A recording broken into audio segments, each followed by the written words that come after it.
আসসালামু আলাইকুম, কেমন আছেন সবাই? এই ভিডিওটা হচ্ছে একটু বড় হচ্ছে কারণ এখানে অ্যাম্বুশের ডিটেইলে সবকিছু থাকবে। কিভাবে অ্যাম্বুশ তৈরি করতে হয়, কিভাবে অ্যাম্বুশের বিভিন্ন কালার তৈরি করতে হয়, তারপর হচ্ছে কিভাবে সুন্দর পারফেক্টলি অ্যাম্বুশটাকে ব্লেন্ড করে আপনারা হচ্ছে কাপড়ে বসাবেন, তারপরে আবার অ্যাম্বুশটা কিভাবে ফুলাবেন, এই সব কিছু এই ভিডিওতে একটা ভিডিওতেই থাকছে।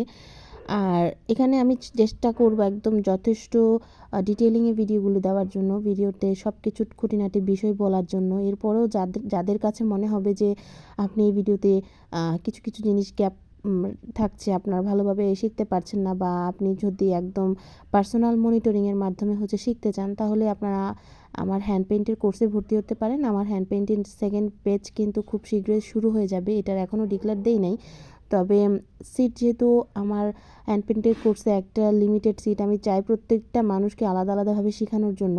সে কারণে আমি অনেক বেশি স্টুডেন্ট নিয়ে হচ্ছে শেখাতে চাই না, আমি একদম অল্প স্টুডেন্টের মাধ্যমে সবাইকে শেখাতে চাই। আমার ফার্স্ট ব্যাচে আলহামদুলিল্লাহ যারা হচ্ছে কাজ শিখছে, এর মধ্যে অধিকাংশ মানুষই তাদের নিজেদের ফেসবুক পেজ চালু করে ফেলেছে, আর কয়েকজন তো আলহামদুলিল্লাহ ভালো করে অর্ডারও নিচ্ছেন। আমাদের ফার্স্ট ব্যাচের প্রায় ক্লাস শেষের দিকে, এখন শুধু ওনাদেরকে হচ্ছে হ্যান্ড পেইন্টিং শেখানো শেষ।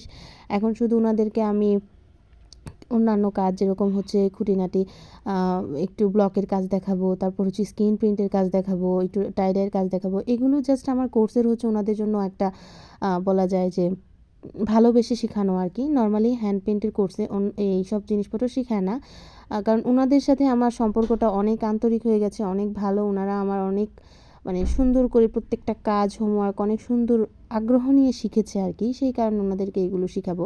তবে আপনারা যারা হচ্ছে আমার সেকেন্ড ব্যাচে ভর্তি হতে চান, আপনারা কিন্তু আমাদের সেকেন্ড ব্যাচে ভর্তির জন্য নক করে রাখতে পারেন। যারা আগে সিট বুকিং দিয়ে রাখবেন তারা হচ্ছে ভর্তি হতে পারবেন আর কি। সেকেন্ড ব্যাচের এখনও পুরোপুরি ডিক্লেয়ারটা দেই নাই, অতি শীঘ্রই হচ্ছে এটার বিস্তারিত নিয়ে আমি একটা পোস্ট করব।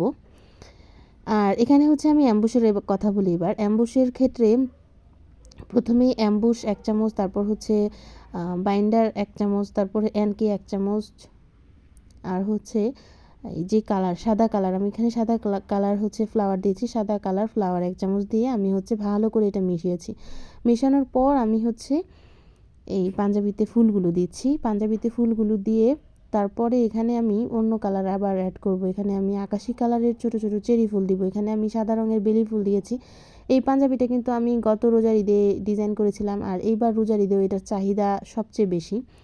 এটার মধ্যে আমি 5টা কালারে করেছিলাম, সাদা, তারপরে হচ্ছে কালো, তারপরে পার্পেল, আকাশি, নীল, পেস্ট। 5টা কালার না, আরও অনেক বেশি কালারই করেছিলাম। একজন আপুই হচ্ছে ওনার পুরো ফ্যামিলির জন্য 5টা কালার করেছিল, আর বাকি কয়েকটা কালার হচ্ছে অন্যান্যরা যারা কাস্টমাইজ করেছেন তাদের জন্য। এখানে আকাশির বদলে হচ্ছে পার্পেল দিয়েও করেছি। মানে এক একজন এক এক রকম, সবাই চায় সবার ড্রেসটা একটু ইউনিক হোক। আর ঈদের জন্য যারা হচ্ছে ইউনিক ড্রেস নিতে চাচ্ছেন, মানে একটু কাস্টমাইজ করবেন, তারা কিন্তু সবাই হচ্ছে আগে আগে অর্ডার করবেন, কারণ এবার ঈদে আমাদের চাপ অনেক বেশি। যারা হচ্ছে আগে আগে অর্ডার করবেন তাদেরকে হচ্ছে কাস্টমাইজ কাজগুলো কিন্তু আমি ঈদের আগে দিতে পারবো ইনশাল্লাহ। এখানে আমি আকাশি রঙটার মধ্যে আমি সেম প্রসেসে ওইখানে সাদা রঙের বদলে আকাশি রঙটা দিয়ে কাজটা করতে পারতাম, কিন্তু আমি সেভাবে না করে এখানে যেহেতু সাদা রঙটা আগে দিয়েছি, আমি জাস্ট একটু নীল কালার দিয়ে এখানে আগের রঙটার সাথে ব্লেন্ড করে দিয়েছি, তাহলেই আমার আকাশি রঙটা রেডি হয়ে গেছে। এখানে আকাশি রঙ দেওয়ার পর আমি আরও কিছু কালার দিয়ে কাজটা শেষ করব। যেহেতু এই পাঞ্জাবিটার এক পাশে হচ্ছে একদম ঘন করে ফুলেল ডিজাইন, আর এক পাশে হচ্ছে কাঁথা স্টিচ করা, এই জন্যই মূলত একটু ইউনিক টাইপের হয়। অন্যান্য নর্মালি হচ্ছে সবাই তো ডান থেকে বাম দিকে একটা ডাল নিয়ে আসে, বা হচ্ছে বাম থেকে ডাল দিকে একটা ডাল নিয়ে আসে, এই টাইপের ডিজাইনটা করে। তো এই পাঞ্জাবিটা একটু অন্যরকম, তো এই কারণে হচ্ছে এই পাঞ্জাবিটার চাহিদা আলহামদুলিল্লাহ 1 বছর আমাদের পেজে অনেক বেশি ছিল। এখনও পর্যন্ত এই পাঞ্জাবিটার চাহিদা অনেক বেশি, অন্যান্য ডিজাইনের তুলনায় এই ছেলেরা এটা বেশি পছন্দ করে। যারা নিজের প্রিয়জন, তারপর হচ্ছে ভাই, ছোট ভাই, বড় ভাই, বাবা গিফট করতে চান, এই পাঞ্জাবিটা কিন্তু গিফট করতে পারেন, কারণ এখানে আপনারা এইটার কালার কম্বিনেশনটাও হচ্ছে একটা স্মুথ কালার কম্বিনেশন, যে কোনো ছেলেরাই হচ্ছে পছন্দ করার মতো একটা কালার কম্বিনেশন। আর অ্যাম্বুশের কাজ হওয়ার কারণে তো এখানে একটা ইউনিক ব্যাপারও রয়েছে। তো এখানে কাঁথা স্টিচে আমি এই পাশে যে কালার দিয়ে কাজ করেছি এই পাশেও সেম কালার দিয়ে হচ্ছে কাঁথা স্টিচ দিয়েছি। কাঁথা স্টিচগুলো আমি আর হচ্ছে অ্যাম্বুশ করি নাই, এখানে আমি নর্মাল কালার দিয়ে হচ্ছে কাঁথা স্টিচটা শেষ করেছি। আর এই পাঞ্জাবিটা হচ্ছে শেষ করে আমি আয়রন করে শুকিয়েছি, শুকানোর পর আয়রন করেছি, এরপর এটার ফাইনাল লুকটা দেখেন। আর আমি আরও কিছু সেম ডিজাইনের আরও কিছু মানে কালার দেখালাম, এই সবগুলো কালারেই কিন্তু কাস্টমাইজ করে কাজগুলো করেছি। আপনারা চাইলে এইগুলো ঈদের জন্য অর্ডার করতে পারেন। সবাই ভালো থাকবেন।